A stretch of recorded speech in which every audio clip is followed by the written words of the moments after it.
Hi all, this is Simona Rich, and in this video I'm going to talk about the occult significance of the moon as found described in ancient and occult writings.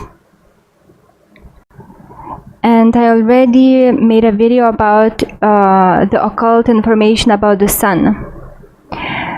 The moon was called in ancient days Lucina, Cynthia, Diana, and Noctiluca. She is closest to the Earth out of all the planets.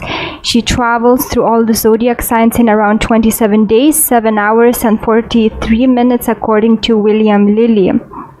The moon is never retrograde, but when she moves the slowest, then she is equivalent to a retrograde planet. The moon only rules Cancer and is in her detriment in Capricorn. She is exalted in 3 degrees of Taurus, and her fall is in 3 degrees of Scorpio. She governs the earthly triplicity at night, which is Taurus, Virgo, and Capricorn. She is a feminine planet, cold, moist, and passive. People born on full moon are at risk of being easily hypnotized, and there is usually great conflict between their intellect and emotions. The moon rules the 7th month of conception. Paracelsus writes that there is correspondence between Saturn and moon, and this is confirmed by Blavatsky's writings. She says that the Jews worship the moon god, and we see the relic of that moon god, the crescent, in the religion of Muslims, and also the crescent is worn by Shiva. Some Hindus, after closely researching Islam, came to the conclusion that Muslims worship their god, the Hindu god Shiva. Also, as you probably know, Jehovah is usually known as Saturn, so there is a connection between moon and Saturn. According to Blavatsky, the moon in Kabbalah is told to be the seed of all material life. In yoga, there is a sun and moon nerve. The moon nerve, Ida, is a cooling one, whilst the sun nerve, Pingala, is heating.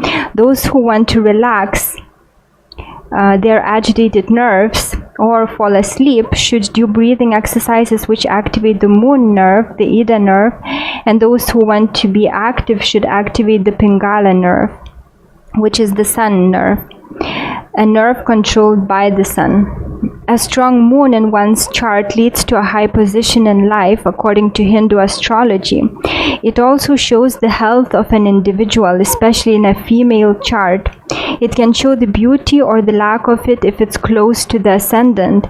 If it's waxing, the moon is waxing during the time of birth, it grants a beautiful appearance, while if it's waning, the opposite is likely to be the case. According to astrology, you can plan certain activities depending on which zodiac sign the moon is in. For example, when the moon is in Aries, it's good for starting things. When it's in Aquarius, it's excellent for social activities. When it's in Scorpio, it's good for magic workings. When it's in Pisces, it's good for meditation. When the moon is void of course, it's not good to start anything important, and you can simply Google void of course moon dates and you will get the list of such dates. An afflicted moon in the 12th house may cause the loss or injury to the left eye, according to Hindu astrology. A weak moon in the 8th house can cause consumption. Moon is a benefic only when strong, according to Vedic astrology, and according to medieval astrology, it's benefic when in conjunction with benefic planets, and malefic when in conjunction with malefic planets. On the palm, the moon represents the Mount Luna, which is here, and by it one can judge whether the person is creative or not. It indicates the love of beautiful surroundings, fondness of poetry and fiction literature. It can indicate refinement, emotions, mysticism, writing ability, as well as selfish nature. Linguists, musicians, composers, and other creative people have this mount prominent. On a woman's hand, bad signs on this mount indicate health problems. Overdevelopment of this mount may show morbid imagination or even insanity, especially if a drooping headline is present as well. It can show a tendency towards suicide. An overdeveloped mount of Luna may make one out of touch with reality. Mental characteristics of a person born under the rule of the moon.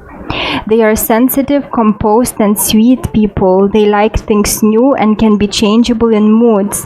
They are also likely to move homes more often than most people. Their focus is on the present moment, so they may lack steadfastness. They are easily frightened, lovers of peace, sometimes very lazy. They would like to live free from all cares of life. They may overeat, especially if they are upset. They might be knowledgeable of many things, but not in depth. When the moon is afflicted in one's chart, it can make the person idle, who doesn't care to earn money. He can even become a beggar. He hates work and may instead engage in destructive activities such as drinking alcohol. They are easily hypnotized and genuinely clairvoyant. They often believe that they have some disease when they do not. Physical characteristics of a person born under the rule of the moon. The moon gives a corpulent body, a round face, and white complexion. It gives large brown or gray and moist-looking eyes and black abundant hair on head and other body parts. And this is coming from Vedic astrology, whilst in Western astrology, it is told that the moon also gives blonde hair. It's very common for one eye to be larger than another. Hands are often short and fleshy. They are inclined, this should be arms, sorry, not hands. Arms should be short, are often short and fleshy. Such people are inclined to edema and kidney disease. What the moon represents in astrology. It represents emotions, mother, queen, or any female. According to Hindu horary astrology, it represents things new as opposed to old. It sometimes can represent traders, fast-moving objects, and short periods of time. It can represent wealth, beauty, and the left eye. It can also stand for the masses, travelers, pilgrims, and midwives.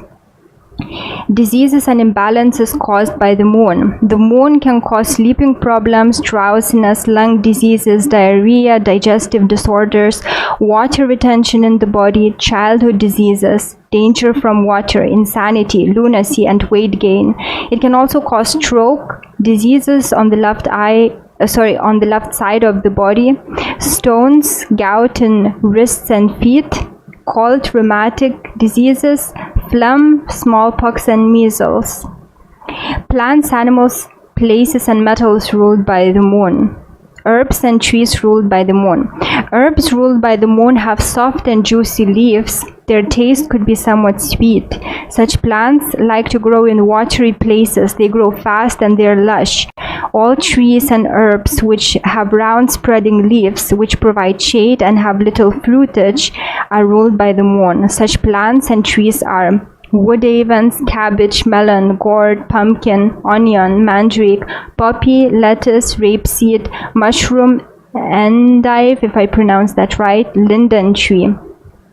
Animals ruled by the moon. All animals who live in water are ruled by the moon. Such are frogs, otters, snails, weasel, any bird habitually frequenting the sea, cuckoo, geese, duck, night owl. Fish ruled by the moon. Oyster, cockles fish, shellfish, crab, lobster, tortoise, eel. Places ruled by the moon. The moon is the co-ruler of all watery places, so I've mentioned some of them also here. So places that are ruled by the moon are fields, fountains, baths, highways, port towns, rivers, fish ponds, standing pools, bogs, brooks, springs, docks. Metals and stones ruled by the moon. Silver, selenite, crystal, any crystals, all soft stones. And these are the list of references that I used to write this article, so I hope it was useful for you. Thank you for watching. Take care.